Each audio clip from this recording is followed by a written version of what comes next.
Simple pendulum की जो time period है वो हमने कैलकुलेट किया था। टाइम पीरियड के दो हमने एक्सप्रेशंस यूज किए थे, मैथमेटिकल एक्सप्रेशंस। अब यहाँ पर हम नेक्स्ट एक टर्म फाइंड करेंगे जिसको हम frequency of time simple pendulum कहते हैं। देखिए फर्स्ट आप स्टेटमेंट देखें, assume a pendulum of length 4 metres. एक सिंपल पेंडुलम है हमारे पास और इसकी जो लेंथ है वो कितनी है, 4 मीटर्स। और लेंथ हम कहां से कैलकुलेट करते हैं, जहां से आपने इसको सस्पेंड किया हुआ है। देखें इस जगह से आपने इसको अटैच किया है, सो यहां से आप स्टार्ट करेंगे और जो नीचे आपने राउंड ऑब्जेक्ट इसके साथ अटैच किया हुआ है, जो बॉब अटैच किया है, इसको हम कहते हैं बॉब। तो इसके सेंटर तक आप डिस्टेंस लेंगे। ये इसका जो सेंटर है वो ये है। सो सेंटर से लेकर इस जगह तक डिस्टेंस ये क्या होता है, ये पेंडुलम का लेंथ होता है। ये हमें गिवन है, वो है 4 मीटर्स। और फिर क्या कहता है, vibrating on the surface of earth, यानी जो सिंपल पेंडुलम है वो हमने अर्थ सरफेस के ऊपर रखा हुआ है, यानी किसी हाइटेड जगह पर नहीं है, किसी माउंटेन पर या ऊपर बहुत ज्यादा हाइट के ऊपर नहीं है, बल्कि अर्थ सरफेस के ऊपर है। व्हाट इज इट्स फ्रीक्वेंसी, हम इसकी फ्रीक्वेंसी कैलकुलेट करेंगे। सो देखें फर्स्ट आप डेटा कलेक्ट कर लें कि इसमें हमें कौन कौन से टर्म्स जो है, कौन कौन सी क्वांटिटीज वो गिवन है। फर्स्ट लेंथ हमें दिया हुआ है सिंपल पेंडुलम का, जो कि हम लिख सकते हैं L is equal to 4 metres. और इसके अलावा फ्रीक्वेंसी हमने फाइंड करनी है, F स्मॉल f से इसको डिनोट करते हैं फ्रीक्वेंसी। और देखें अगर आप इसका फार्मूला देखें, मैथमेटिकल एक्सप्रेशन जो टाइम पीरियड का हमने लिया था, T is equal to 2 pi square root L by G, इसको हम कहते हैं टाइम पीरियड। और जो फ्रीक्वेंसी है वो एक्चुअली टाइम पीरियड का रेसिप्रोकल हम लेते हैं, यानी F is equal to 1 over T। जब टाइम पीरियड का रेसिप्रोकल हम लेते हैं 1 ओवर टाइम पीरियड, तो वो फ्रीक्वेंसी बन जाती है। और इसी तरह अगर हम 1 ओवर फ्रीक्वेंसी ले लें तो वो टाइम पीरियड बन जाएगा। सो देखें अगर हम इस फार्मूले का रेसिप्रोकल ले लें तो वो फ्रीक्वेंसी बन जाएगी, यानी 1 ओवर T हम लेंगे। और T की वैल्यू क्या है, ये सारी इसकी वैल्यू है। तो इसका मतलब ये है कि अगर हम 1 ओवर ये एक्सप्रेशन ले ले तो इससे फ्रीक्वेंसी बन जाएगी। और वो हम इजीली कर सकते हैं। देखिए 1 ओवर 2 पाई है, सो ये 1 ओवर 2 पाई बन जाएगी। और इसी तरह L by G under the root है, तो इसका अगर हम रेसिप्रोकल ले ले तो ये क्या बन जाएगा, ये बन जाएगा G डिवाइडेड बाय L। ये भी, इसका भी हमने रेसिप्रोकल ले लिया। सो ये फ्रीक्वेंसी बन गई। अब जस्ट हमने वैल्यूज पुट करनी है। लेकिन अगर अब देखें 2 तो इसमें कांस्टेंट है, 2 कांस्टेंट, पाई कांस्टेंट, इसकी वैल्यू हमें पता है। G जो है वो इस स्टेटमेंट आप में आपको नजर नहीं आ रही, L हमें गिवन है। तो देखिए अगर हमारे पास G की वैल्यू ना हो फिर तो हम फाइंड नहीं कर सकते। लेकिन स्टेटमेंट में आपको क्लियर बताया गया है कि जो सिंपल पेंडुलम है वो कहां पर वाइब्रेट कर रहा है, on the surface of the earth. और अर्थ के सरफेस के ऊपर हम जानते हैं कि G की जो वैल्यू है वो हमारे पास है 9.8 मीटर्स पर सेकंड स्क्वायर, यानी जो ग्रेविटेशनल एक्सेलरेशन है, वेलोसिटी में जो चेंज आता है एक सेकंड में, वो इतना होता है नियर द अर्थ सरफेस।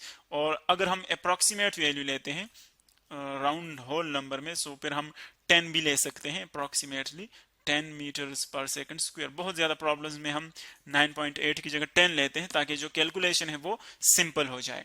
सो देखिए G की वैल्यू भी हमारे पास आ गई। अब हम जस्ट इस फॉर्मूले में वैल्यूज पुट करेंगे और हमारे पास इसकी वैल्यू आ जाएगी जो सिंपल पेंडुलम की फ्रीक्वेंसी होगी। सो देखिए फ्रीक्वेंसी आप लिख ले, F is equal to 1 over 2 pi 2, और अगर हम पाई लेके तो पाई की जो वैल्यू है वो है 3.1416। और स्क्वायर रूट में हमारे पास कौन कौन सी क्वांटिटीज हैं, जी की वैल्यू है 10, और L की वैल्यू देखे आप वो हमारे पास है 4, जो इसकी लेंथ है वो 4 मीटर्स है।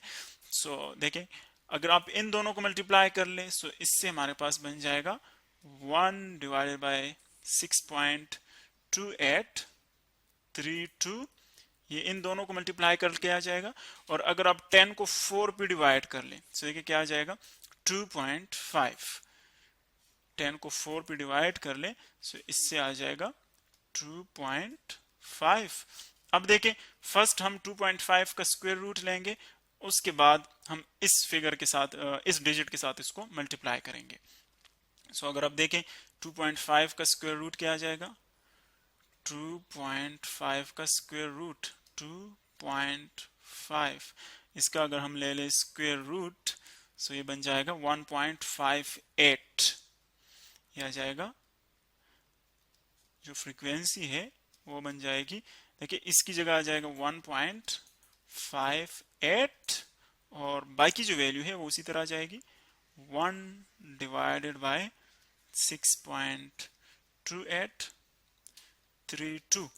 अब देखिए 1 को अगर आप इस पे डिवाइड कर ले सो क्या आ जाएगा, पहले उसको डिवाइड कर ले, यानी 1 डिवाइडेड बाय 6.2832, सो इससे आ जाएगा 0.15 अप्रोक्सीमेटली, इसकी वैल्यू आ जाएगी 0.15 मल्टीप्लाई बाय ये चीज आ जाएगा 1.58, ये दोनों मल्टीप्लाई कर ले अब तो वो हमारे पास आंसर आ जाएगा फ्रीक्वेंसी की, मल्टीप्लाई बाय 1.58 सो हो जाएगा 0.25। अगेन इसको कंफर्मेशन के लिए हम मल्टीप्लाई करते हैं, देखिए 0.15 मल्टीप्लाई बाय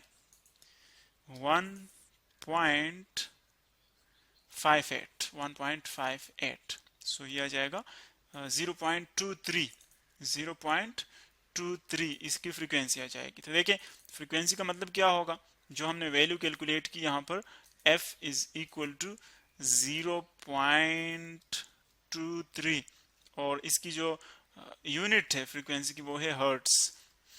हर्ट साइंटिस्ट का नाम था हर्ट्स, और उसने फर्स्ट इसको डिस्कस किया था इसकी यूनिट को, सो इसीलिए उसका इसकी जो यूनिट है वो उस साइंटिस्ट के नाम के ऑनर में है, हर्ट्स। और फ्रीक्वेंसी का मतलब ये होता है कि कोई भी वाइब्रेटिंग ऑब्जेक्ट जो है वो 1 सेकंड में कितने वाइब्रेशंस कंप्लीट करता है, नंबर ऑफ वाइब्रेशंस, यानी अगर वो 1 सेकंड में फॉर एग्जांपल 10 वाइब्रेशंस कंप्लीट कर ले तो उसकी फ्रीक्वेंसी क्या होगी, 10 होगी। अगर वो 1 सेकंड में 2 वाइब्रेशंस कर ले तो फ्रीक्वेंसी 2 होगी। और अगर आप देखें यहाँ पर फ्रीक्वेंसी बहुत स्मॉल है 0.23, यानी 1 से भी कम है और हाफ से भी कम है, यानी ये जो सिंपल पेंडुलम है ये एक वाइब्रेशन जो है सॉरी 1 सेकंड में इतने वाइब्रेशन करता है 0.23 वाइब्रेशंस, तो ये इसकी फ्रीक्वेंसी आ जाएगी। और फ्रीक्वेंसी आप देख रहे हैं किन किन चीजों पर डिपेंड करती है, लेंथ के ऊपर, लेंथ आप देख रहे हैं, लेंथ आप जितना बढ़ाएंगे तो उतनी फ्रीक्वेंसी कम हो जाएगी, क्योंकि लेंथ आप बढ़ाएंगे तो टाइम ज्यादा लगेगा, टाइम पीरियड उसका ज्यादा बढ़ेगा, जितना टाइम ज्यादा लगेगा तो उतने कम वाइब्रेशंस होंगे और जितने कम वाइब्रेशंस होंगे तो फ्रीक्वेंसी कम होगी। इसी तरह अगर आप जी देखें, जी की वैल्यू जितनी ज्यादा होगी उतनी फ्रीक्वेंसी ज्यादा होगी, और जी की वैल्यू जितनी कम होगी उतनी उसकी जो मोशन है सिंपल पेंडुलम की वो स्लो हो जाएगी, और जितनी मोशन स्लो होगी तो उसकी फ्रीक्वेंसी जो है वो कम हो जाएगी। यानी बेसिकली इन दो टर्म्स पर जी पर और एल पर फ्रीक्वेंसी डिपेंड करती है।